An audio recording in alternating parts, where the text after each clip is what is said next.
Bismillahirrahmanirrahim. Assalamualaikum warahmatullahi wabarakatuh. Sebelumnya perkenalkan, nama saya Reni Setiawati. Saya adalah guru di SMPN Satap 2 Tanjung, Kabupaten Lombok Utara. Nah, kali ini saya ingin menyampaikan materi tentang letak dan luas Indonesia. Pokok bahasanya adalah pemahaman lokasi melalui peta. Nah, materi ini disampaikan di kelas 7 semester 1. Nah, sebelum kita mulai, murid-murid Ibu semuanya pasti sudah pernah mendengar kata peta.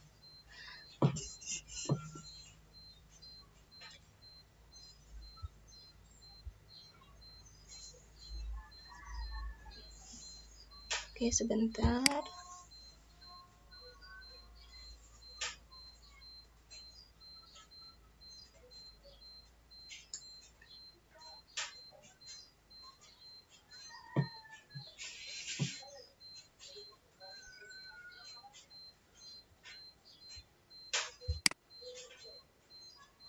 Nah, murid-murid Ibu semuanya pasti sudah pernah mendengar kata istilah peta. Nah, ketika ingin mencari suatu lokasi tempat, murid-murid Ibu pasti mencari di peta. Ketika kalian masih baru di suatu lingkungan, misalkan ingin kemana, ke pasar atau ke sekolah yang kalian belum tahu arahnya, maka biasanya kalian menggunakan peta wilayah tersebut. Nah, lalu sebenarnya apa sih peta? Nah, oke, kita mulai masuk materi. Jadi, apa itu peta? Peta adalah gambaran permukaan bumi pada suatu bidang datar dan diperkecil dengan menggunakan skala. Nah, seperti yang Ibu sebutkan tadi, ketika kalian ingin mencari lokasi suatu tempat, biasanya kalian bisa menggunakan peta, karena peta adalah gambaran permukaan bumi yang pada suatu bidang datar dan diperkecil dengan menggunakan skala. Nah, ini adalah salah satu contoh peta. Ini peta negara mana?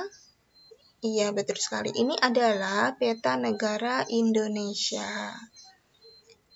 Jadi, peta ini sudah diperkecil sesuai dengan skala yang sudah ditentukan.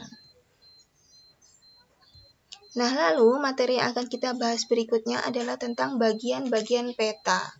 Peta memiliki bagian-bagian antara lain yang pertama adalah judul peta, skala peta, orientasi utara, simbol peta, garis koordinat, inset, legenda, dan sumber peta. Nanti kita akan bahas satu persatu. Nah, untuk yang pertama adalah judul peta. Judul peta ini menunjukkan isi suatu peta. Nah, di sini nanti Ibu akan kasih contoh salah satu gambar peta. Nah, kira-kira judul dari peta ini apa? Iya, betul sekali. Judulnya adalah Peta Kota Mataram. Nah, Peta Kota Mataram ini karena judulnya Kota Mataram, jadi peta ini menggambarkan wilayah yang ada di Kota Mataram. Jadi, kecamatannya yang ada di Mataram apa?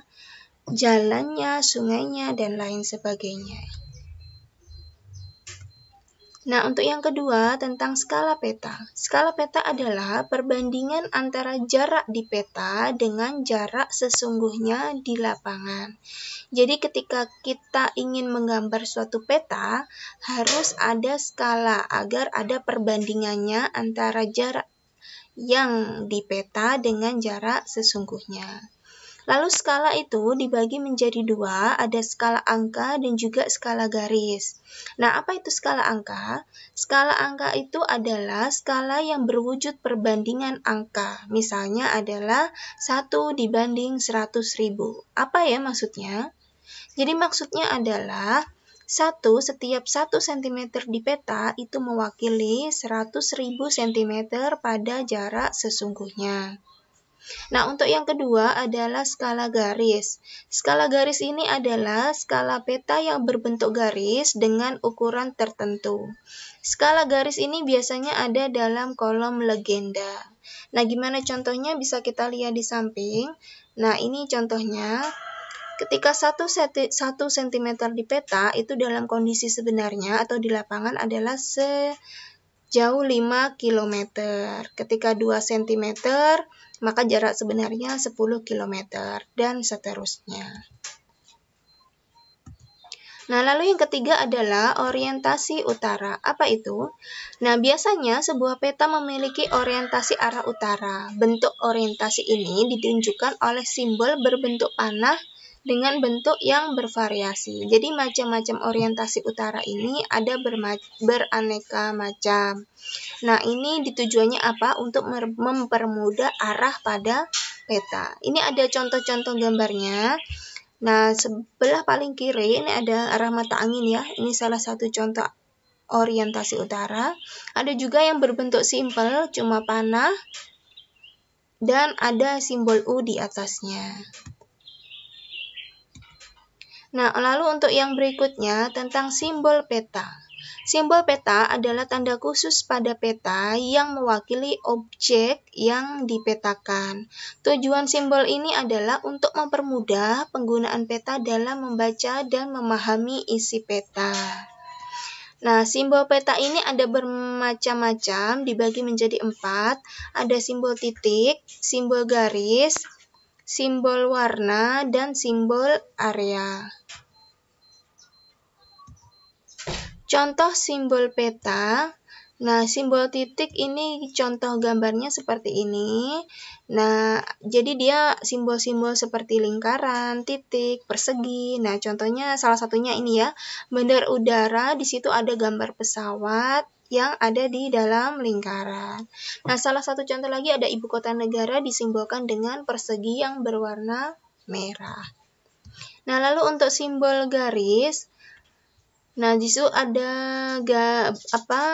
berbentuk garis-garis, bisa garis melengkung. Nah, contohnya ada sungai ya, disimbolkan dengan seperti ranting. Ada jalan raya, ada jalan lain desa yang berbentuk lurus, dan lain sebagainya.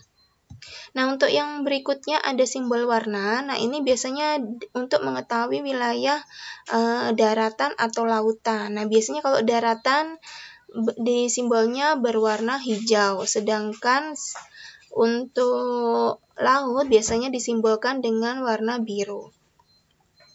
Semakin biru, maka kedalaman lautnya itu semakin dalam, 6.000 sampai 5.000 meter.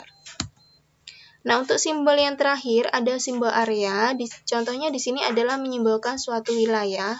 Misalkan danau disimbolkan dengan seperti ini. Ada bulatan berwarna biru, ada rawa yang di dalamnya ada titik-titik perseginya, dan lain sebagainya.